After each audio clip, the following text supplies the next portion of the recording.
Hi everyone, my name is Muhammad Hadi Gelar Semesta.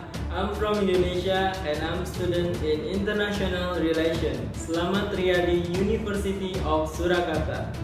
And now I will talking about Sustainable Development Goals number 1. And this is about no poverty. Permasalahan yang saya pilih dari 17 tujuan SDGs yaitu tanpa kemiskinan, karena ini merupakan salah satu tujuan yang masih menjadi masalah hampir seluruh negara di dunia. Kemiskinan masih dan akan selalu dipandang sebagai masalah yang serius bagi negara-negara di dunia, khususnya negara berkembang. Kemiskinan tidak hanya merujuk pada dimensi ekonominya saja. Kemiskinan merupakan masalah multidimensi. Kemiskinan bukan hanya menyangkut ukuran pendapatan, melainkan menyangkut beberapa hal lainnya, yaitu yang pertama, kerentanan dan kerawanan orang atau masyarakat untuk menjadi miskin. Kedua, menyangkut ada atau tidaknya pemenuhan hak dasar warga. Dan yang ketiga, ada atau tidak adanya perbedaan perlakuan seseorang atau kelompok masyarakat dalam menjalani kehidupan secara bermartabat. Perserikatan Bangsa-Bangsa atau PBB memandang kemiskinan bukan dari sisi finansialnya, melainkan suatu kondisi di mana hilangnya pilihan dan kesempatan, serta pelanggaran martabat manusia dan kurangnya kapasitas untuk berpartisipasi secara efektif di lingkungan sosial. Kemiskinan di Indonesia masih menjadi masalah yang serius sejak dalam pasca kemerdekaan hingga saat ini. Pengukuran kemiskinan di Indonesia dilakukan oleh Badan Pusat Statistik atau BPS dengan menggunakan konsep kemampuan memenuhi dasar kebutuhan. Menurut BPS, kemiskinan dipandang sebagai ketidakmampuan dari sisi ekonomi untuk memenuhi kebutuhan dasar makan dan bukan makan dengan pendekatan pengeluaran. Penduduk dikatakan miskin apabila memiliki rata-rata pengeluaran per kapita per bulan di bawah garis kemiskinan. Sejalan dengan tujuan SDGs, BPS memiliki peran dalam penyediaan data-data yang selanjutnya digunakan oleh pemerintah dalam menjalankan program pembangunan berkelanjutan. Terkait tujuan SDGs yang pertama, BPS telah menyediakan data terkait kemiskinan. Data tersebut diperoleh dari Survei Sosial Ekonomi Nasional atau SUSENAS yang dilaksanakan 2 kali dalam 1 tahun.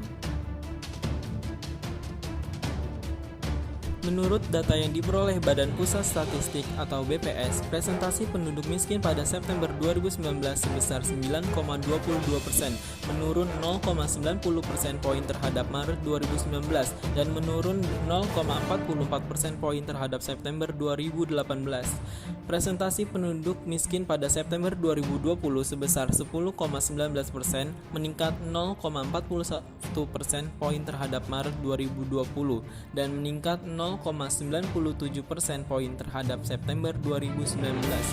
Presentasi penduduk miskin pada September 2021 sebesar 9,71%, menurun 0,43% poin terhadap Maret 2021 dan menurun 0,48% poin terhadap September 2020.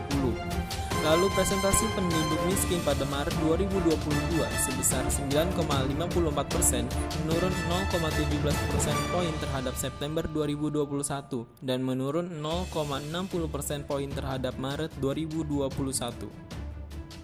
Berdasarkan angka yang dirilis BPS, perlu ditekankan bahwa wilayah pedesaan masih mendominasi tingginya presentasi kemiskinan. Pada periode terakhir atau semester pertama 2021, presentasi kemiskinan di pedesaan sebesar 12,53%, sedangkan di perkotaan sebesar 7,60%. Dari data tersebut terlihat masih mendapat ketimpangan dalam segi sosial, ekonomi, hingga infrastruktur dan teknologi yang berimbas pada tingginya angka kemiskinan di pedesaan.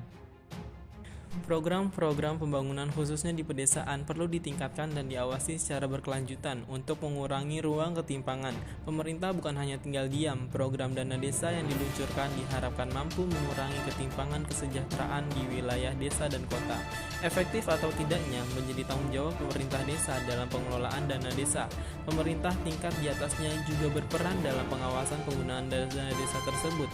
Sudah banyak contoh wilayah pedesaan yang berhasil dalam penerapan dana desa, mulai dari Desa Ponggok dengan wisata tirtanya di Klaten yang beromset ratusan juta rupiah setiap bulannya.